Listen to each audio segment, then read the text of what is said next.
Wow, you came out strong. Feel exhausted. Business pants. Whew. That was a hot mic. I'm going to check that down.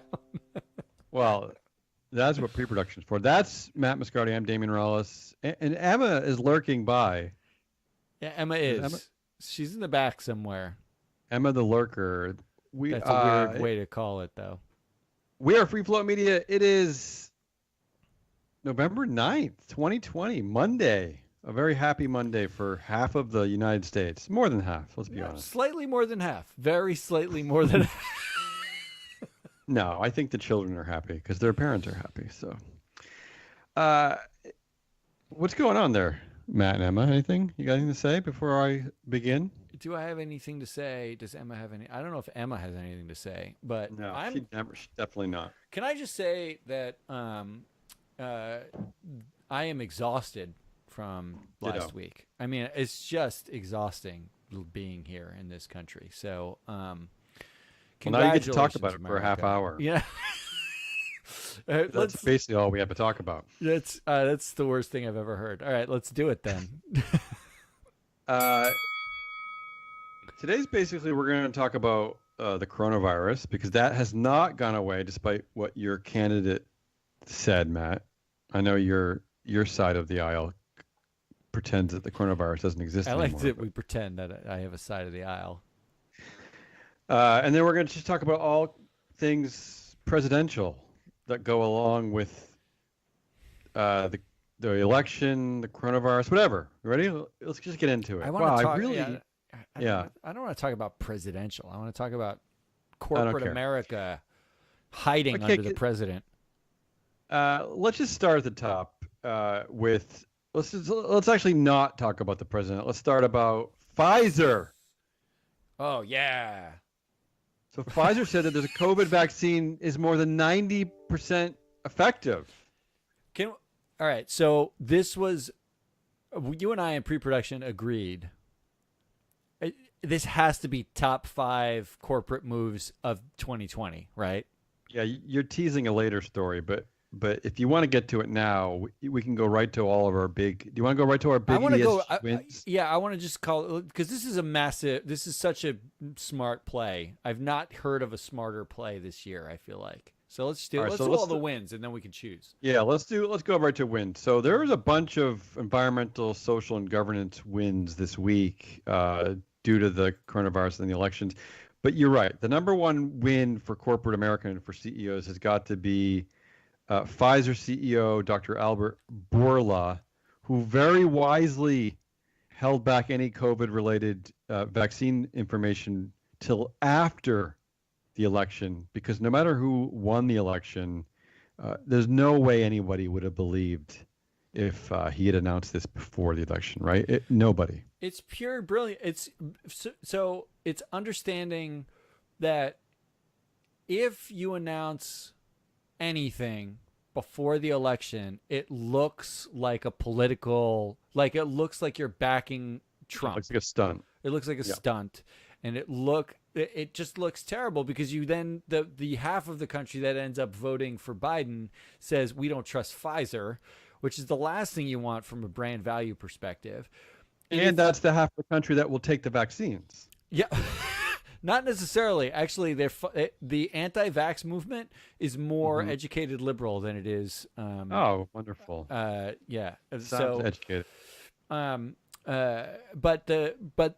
if you release it afterwards, the only risk is that you piss off the orange orangutan that we currently call a president. And well, everything pisses him off. But if he won, what difference does it make? He can then say, "Look, everybody made the right choice," just by delaying it until. I mean, the announcement came. They announced the results of the election on Saturday, is when the media called it, and by Sunday or Monday morning, they're talking about the vaccine that's 90% effective. That is perfect political positioning for Pfizer. And CEO Dr. Albert Bourla with another win, saying that he is willing to be among the first to take the vaccine to ease public concerns about its safety. I think that's another sort of smart announcement. Although he kind of hedged that during an interview on CNBC saying that if we have a limited number of doses, I'm not sure if people would recommend people of my age or work capacity to be among the first to get a vaccine.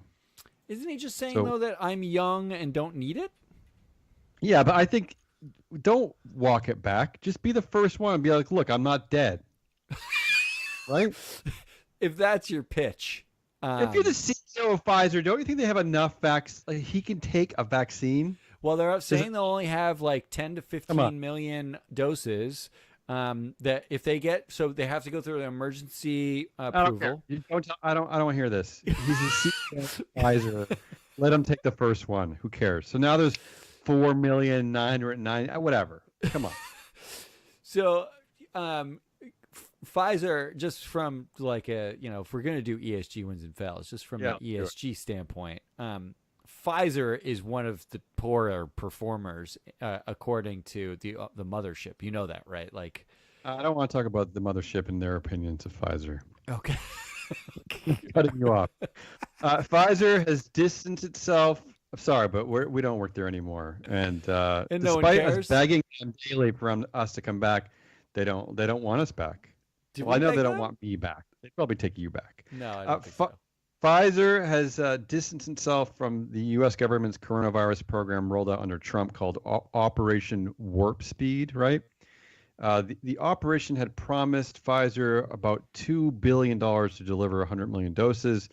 But Pfizer said to the New York Times that it did not take federal money to develop the vaccine. They said, we have never taken any money from the U.S. government or from anyone. So let me just add this to that. Here's some research from an organization called Good Jobs First, who actually tracks subsidies to companies. As it turns out, it looks like Pfizer has taken at least, I'll put it in the ballpark of $600 million from the government. So let's not be too confused here. Right? Also, they spent in 2020, they have spent just under $8.5 million in lobbying, and that's just directly as Pfizer. That's not as part of like there's the Pharmaceutical Manufacturers Association, which actually. The association does most of the lobbying for the pharmaceutical companies. Also, worth mentioning that the fact that they didn't take any government money to make this vaccine in particular means that it's a privately held vaccine and they can charge for it whatever they want to charge for it. So you're going to be in political position number 2 very shortly. If the vaccine is real, if this is all legit, then are you going to charge for it, or are you going to give it out free? Are the insurance companies going to cover it? How's that going to work? Because medicine in this country sucks. So you got that to contend with too. It ain't. Well, this is going to be one of the first big things for Biden. So I'm thinking that he'll hopefully use that as a major statement. Use those costs. Let's continue with our ESG wins. The next win is kind of an S and a G win. So I'm going to call this a social governance win. Kamala Harris elected the first female vice president of the U.S., first black woman, first person of South Asian descent. So that's a lot of boxes to tick in our diversity in leadership boxes. And my going with my pledge that I'm ready to let men step down from all leadership, let women take over for at least 50 years. I'm going to give them control for 50 years. So Kamala coming through for me on that one. Can we, though, say, and amidst all the joy about that, I even in the New York Times, there was an article yesterday about her fashion choice, like for acceptance. Can we? I have read 0 articles about Joe Biden's fashion and accepting. Let's be honest. Men still. Hey, let's talk about it actually, because Joe Biden certainly would not be a win in our book for diversity and leadership. Right? He fits right into the old white male stale category. Right? He's a crumbling white cracker. I don't mean cracker like a Confederate. Racist. I mean it's just like a saltine. So you're right. I will say this about white men that's pretty remarkable is that they always wear the same thing. What is that? What is that? What is it about white men? Well, they differentiate themselves in other ways, like fatness and money. uh, all right, let's move on to other wins. Another governance win. President-elect Joe Biden has already announced the COVID task force, so he has appointed 13 people to the task force, and it kind of reads like a diverse board of our dreams with plenty of women, plenty of non-Americans, if you can believe it. So yeah, I'm going to call that a governance win, appointing a diverse group of leaders to tackle a problem. How about that? Well, yes. Okay, so this is where paper and not paper sort of might matter, because he knows most of them from either prior experience in government or I mean, this is what the Trumpers hate about, like, politics, right? All these people have been connected with other administrations, and while that actually makes all of them, is that true? All of them? There's a lot of people here that come from like universities and well, even a lot of those. So you're describing doctors who are experienced to handle that's the thing. A crisis. But the fact that they have experience is actually a net negative for Trump voters. I don't care about. They lost this particular election. So these are the wins, Matt. Can I also say, if we were a different type of people, I'd be telling you the losses, and one of the losses would be that we have a female vice president. But I'm not that guy. That's not the show. Here's a big win. For all the blowhards who are saying that the market was going to hate everything about Democrats a month ago. You're jumping the show again. You're jumping the show. Let's go to the last win. This is the E win, Matt. Environmental win. Biden defeats Trump, ending 4 years of environmental destruction. Trump successfully rolled back dozens upon dozens of environmental protections, dismantling Obama's climate legacy with a vengeance. So. Yeah, another easy win here for ESG. Although COVID does get the biggest win of the year. So if you were to pick I think the biggest win though is probably Pfizer. I think that's the big corporate win. Or Kamala, I like that. I mean, Kamala's that's my big talking point. Women to take over. That's all I actually care about. I don't care about anything else. I'm talking about a strategic win. Kamala is like a humanity win. Yeah, still. All right, you want to talk about the blowhards? Let's talk about the blowhards. The Dow. The Dow is going crazy. It's rallied 5%, whatever that means. I don't really care, to a record high. And I know this is partly on Pfizer, but. I'm sorry, but America's a little bit happier today. Some of this is the Biden effect. Here's what the chief orange blowhard, who's still technically the president of the country, this is how he tweeted about the Pfizer announcement, right? This is the blowhardiest of all time. This is what he leads with, Matt. We have a vaccine, right, that is the report is that it's 90% effective, and this is what his tweet says. Stock market up big. That vaccine coming soon. Report 90% effective. Such great news. He led with the stock market. Well, Pfizer's stock is up 10% almost, just under 10%. With the stock market while talking about vaccine news. That's trashy. That's about right. That's blowhard of the millennium. That's right? About right. Gotta be. That is so tacky. I can't understand that. That's what he leads with? As all of his staff continues to fall from the coronavirus. Yeah, they just who is it? The one of the campaign people, right? Yeah, well, his chief of staff over the weekend, and now the head of housing and development, blah blah blah blah, Ben Carson. He has the vapors too, so good going. The vapors. Let's stay in the blowhard territory. The Indian stock market is booming.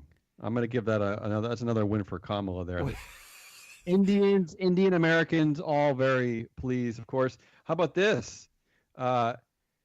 Zoom and other stay-at-home stocks are getting crushed. Really? I guess they're thinking we're about to go outside within maybe the next 14 okay, everybody, dial it back. We're probably at least 8 months away from getting the vaccine. Like having a vaccine. Amazon lower, Netflix lower, Teladoc Health lower, Shopify lower. Let me ask you, how many people do you think want to stay home permanently now anyway? Like, what would be your guess? I guess 40%. I mean, boards of directors still have to meet. You know, they're not going to fly into offices, are they? Are humans still, you know? The business class definitely wants to. They want to leave their houses. They don't want to be home. Oh, so we think it's like an athletes who say they want to spend more time with their family after when they retire, and then as soon as they can meet their family, they unretire 8 minutes later. Yeah, that makes sense. Then I could buy that. So that means shouldn't you go long? Delta, United Airlines, they're up too. Even Boeing is up. That is just on the fact that there might be a vaccine 8 months from now that's available to humanity. That's crazy pants. Let's dial it back, everyone. The business models still suck. You shouldn't go anywhere. All right, let's stay with the election. We have two quick stories about big data.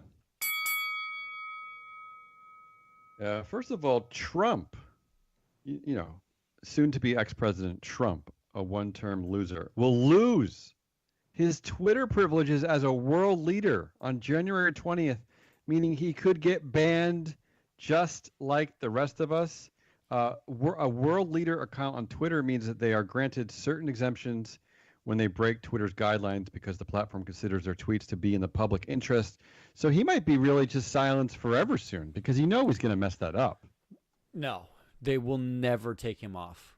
I don't believe you. I think this is the dawn of a new age of right-wing social media platforms, and I think I'm guessing a lot of them are just going to jump because they're just going to jump.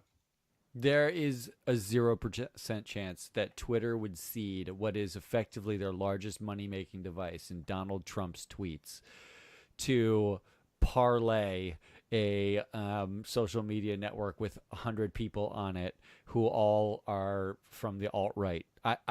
There's no way they're going to cede that. And Trump will go where the people are. He's not going to just talk to the 8 people on some other dopey social network. I got two things to say. First of all, we have to put a part of Emma's contract that she's not allowed to yawn during the show because it's soul crushing. You can't. Second of all, for the first time in my life, I spent time on Twitter. Congratulate me. I spent a lot of time going down Twitter rabbit holes. Can I just say this, Matt? I don't know how much time you spent on Twitter. It is soul crushingly depressing. Yeah, like, I hate it. I can feel, but I could feel it in my body. I was getting down all the conspiracy theory rabbit holes and all the right wing onks and all the fighting. The Democrats are already fighting moderates versus the liberals, as Emma yawns again, and it was absolutely soul crushing. Everything about this segment is soul crushing. All right, let's move on. The next one, a top Biden staffer tweeted suggesting the next president has a score to settle with Facebook and Mark Zuckerberg. So Bill Russo, a senior member of Biden's press team, shared a picture of President Donald Trump and Zuckerberg shaking hands with the caption, "One down, one to go." Ooh. Whoa. So added, hell yes. But then after, of course, his tweet started to get noticed, he immediately deleted it. So there you go. The intrigue, wow. Zuck. Well, Zuck, baby. I suspect Russo listens to Business Pants, where we've been talking about Mark Zuckerberg as an autocrat. Yeah. No, so, I mean, he's afraid of the dictator that is Zuckerberg. So the white, old, crusty male knight is on their way to kill all the autocrats. That's what we're going with, huh? I'm into it. Yes, sir. All right. You have anything to say about the coronavirus or the presidential election, or can I move on to the last few bizarre stories and get us the hell out of here? I want some bizarre stories. Give me something bizarre. Let's go to Deepfake Me. First of all, a goodbye to legendary game show host Alex Trebek. Dies at age And here at Free Float Media, we endeavor to create entertaining quiz shows. So I just wanted to say goodbye to Alex Trebek. I think that's reasonable. I mean, I think nobody's really watched Jeopardy that much in the last, how long? 20 years? My sense is that people still do watch it. They're probably old and horrible, or they're people named Emma because Emma watches it. But That is not our benchmark. but let's be honest. Emma loves Jeopardy. That's the first thing I want to be honest about. And the second thing I want to be honest about is that he clearly probably the top game show host ever. The dude was smooth. The dude knew what he was doing. Here's a follow-up question. Yeah. Maybe this is for both you and Emma.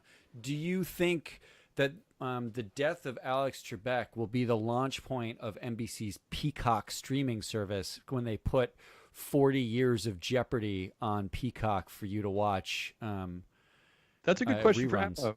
Emma, would you? I mean, because why would it matter, right? If it's a new or a rerun, would you? And try not to yawn while you're answering, Emma. Would you watch Jeopardy reruns? You have to unmute yourself too, because no. I think it's better if she's muted. It's more.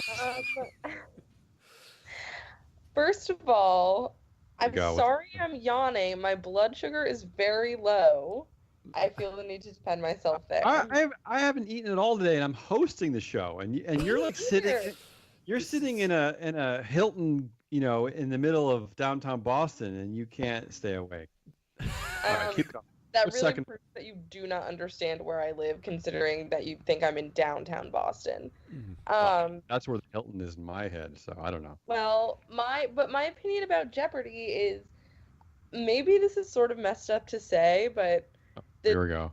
Tragedy of his death might reinvigorate some people to go back and watch Jeopardy reruns, and I personally do watch Jeopardy reruns every once in a while. Do you watch them? But you don't ever do it on demand, right? You probably do it when it's already on. No, they're on Netflix.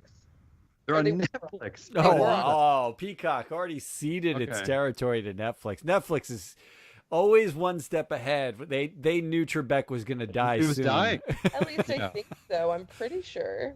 So Netflix is doing something really smart these days, like with the release of a new Aaron Sorkin movie. What they do is they buy the back catalog, so that if you love Sorkin's new film, you have all of other Sorkin stuff to enjoy. I mean, you're right, Matt. Netflix always the smartest person in the room. Always. I think that they all do a version of that, but what I like is that Netflix may be looking around at like very popular game show hosts and projecting their death rates and buying the catalog like 6 months before they die. That's what I like to think is happening in Reed Hastings' head right now. He's like, okay, we nailed Trebek. That's great. When is Bob Saget going to die, and how much Full House can we buy before then? Like, that's what I imagine he's just going like, childhood nostalgic show by nostalgic show and picking off the ones that he's like a life insurance company more than he is a entertainment company. That's what I like to think. All right, let's stay in the weird world to end the show. Speaking of hotels, this has got to be the company of the year. There was a story over the weekend about Four Seasons Total Landscaping. You know this story? I mean, you must know this story. I do now. So Trump's legal team held a press conference Saturday from a Philadelphia garden center called Four Seasons Total Landscaping in an apparent mix-up with the Four Seasons Luxury Hotel in Philadelphia. So I just got to say that Four Seasons Total Landscaping is in the running for our company of the year. I know they're not publicly traded, but this is the greatest news from our perspective. Right? I mean, can you think of a better company? I mean, really, even better than Pfizer. Let's be honest. I mean. Well, the way they handled it was actually pretty good too, because they got some negative. Well, they got some negative press for it first because of they were saying like, oh, how dare like all the liberals decided to be snowflakes about it and say, how dare you host Trump, and what are you doing? And then they said, I think anybody no less like landscaping company would be happy to host a potentially presidential press conference. Yeah.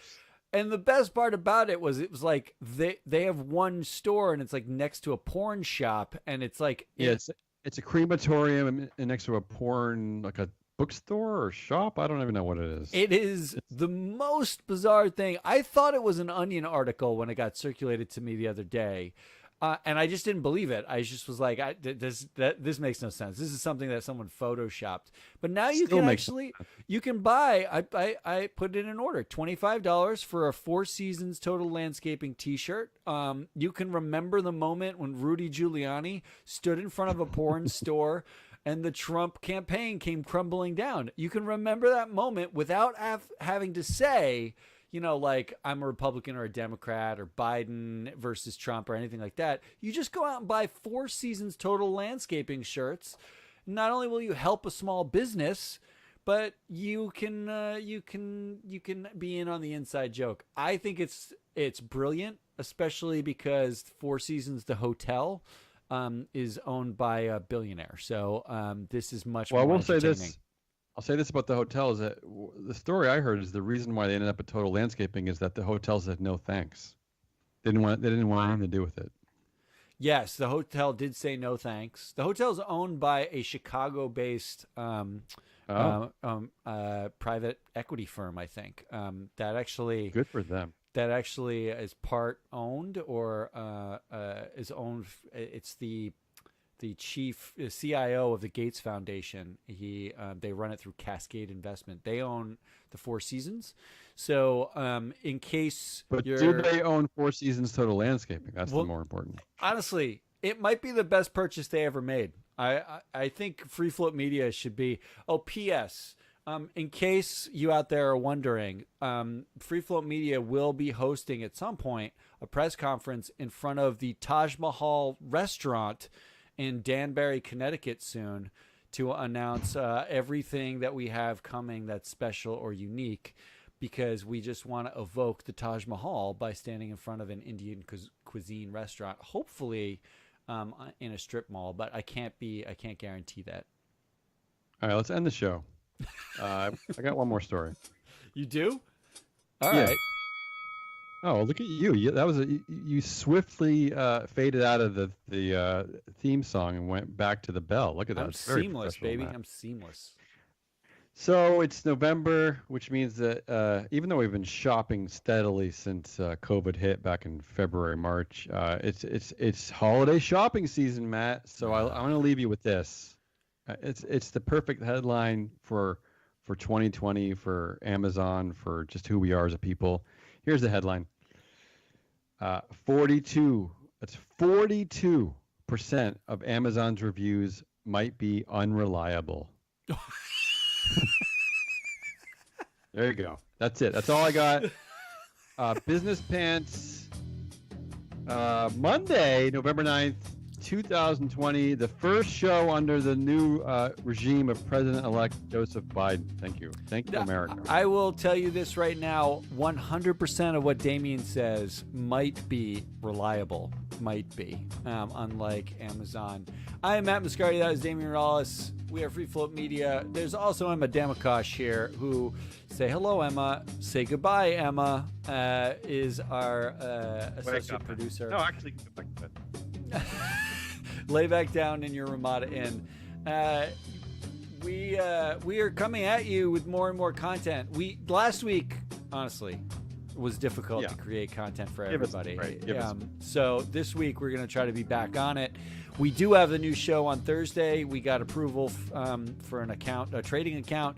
So on Thursday we're going to be trading live as a show. It's going to be the good game, only with real money. You could see literally how terrible an idea it is to trade the headlines. And right now we're going with the show named the Blowhard Index. We're just taking the segment and we're going to now you're waffling on the show name. That was you and Emma agreed to that. I didn't really agree to that. That's fine. Otherwise, we'll be back at you Wednesday with some more content. Thanks, Damien. Thank you, Emma. What about me?